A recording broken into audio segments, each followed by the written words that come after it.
Well, here's my grandpa's 2000 Mercury Grand Marquis that we were taking the air ride out of because the compressor was shot. Apparently we got the wrong springs. She sits up a little too high, hot rod Mercury, but either the wrong springs or the 2000 Grand Marquis without air ride are way different. So what I'm going to go ahead and do is take the ones out of the Crown Vic, throw them in, see if I can get the right height correct. I think I should leave it. Grandpa could tool around in a hot rod Mercury. Well, turns out the parts store gave us the front springs. That's why they were so high up in the back and didn't fit right. But now we've got the springs out of the Crown Vic in there. They're not exactly the right kind. The free height is too high and the loaded height is too low. But they sit in there real nice. They ain't gonna go nowhere. And they ought to hold the ass end off the ground. So I'm going to go ahead and put it back together. And I got another car coming in later today to work on. But, you know, we got something done at least. I'm going to go bitch at the parts guys. Well, the Merc's gone. My grandpa seems to be happy with it. He's going to go up to the parts store and see if he can get his money back. And if he can get his money back, I'm just going to go on the internet and spend half as much and get the right springs for this one and so I'll have some springs in there. If he can't get his money back, I'm damn sure going to make sure that he gets at least the right springs, and if he does that, I'll take the springs back out of the Mercury and put them in this one, and then take the new springs meant for the Mercury and put them back in the Mercury. But you know, it's just a hassle. Frickin' parts store give me the wrong goddamn parts. But at least I got them on the road again. It's not sitting on the ground and bottoming out every time it hits a bump. So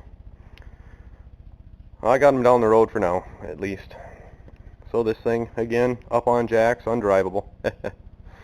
Oh well. Well, my grandpa picked up the new springs today. They're actually for his car, 2000 Mercury, but he likes the ride that the Crown Vic springs give him, so I'm just going to go ahead and see if I can throw these in the Crown Vic. Should fit alright.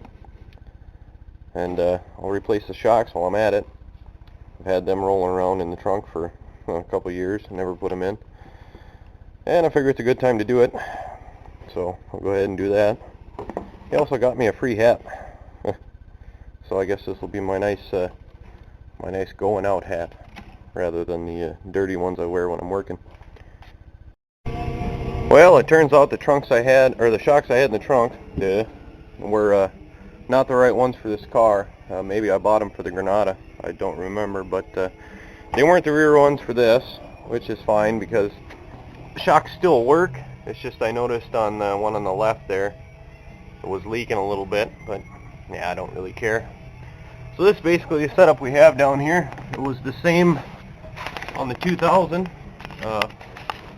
Basically all it is a little perch here where the spring sits, and then one up top that you probably can't see without my light. And to get those in, you unbolt the shock on the bottom, you push it out, and the axle will drop down like that side is. And then you pull the springs out. Kind of takes a little bit of effort, but you pull the springs out, put the new ones in, which I'm going to do with the 2000 Mercury springs in here, and we'll see. We'll throw them in, see how high it rides and how well it rides, and I think it'll be alright. There's only one way to find out, though. Now these are the new coils. If you look at them, you'll see that one side is got a wider space between the coils than the other. And if I remember right, the tighter coils go on top. The ones I pulled out of here, they were all equal length all the way across, so they didn't really have an up and down, but I put them in the Mercury the same way they came out of the Crown Vic. So I'm going to go ahead and put them in that side up. I've got the little insulators I'm going to put on too, and then we'll see how they work. Well, I got the springs in. The lower insulators that came with these springs would not fit over top of the mounts, but it's alright. This one didn't have lower insulators on it when I took the old springs off. Also, the free length of the springs is quite a bit shorter on these new springs than the old ones, but the compressed height is actually taller. So I'm thinking it'll be just fine. Once the weight's on it, you know, this spring isn't going to wobble around. It's kind of nice. It makes it real easy to get in. I don't have to have a pry bar on the axle and pull it down to get the springs out, but yeah, got some variable rate coil springs in here. So I'm going to go ahead and take a jack, put it on the pumpkin there, lift it up, and attach my shocks, and then lower it to the ground and see where it sits. Well, it seems to be sitting about where it was before. Maybe just a hair higher, but that just adds to the cool factor. Sweet.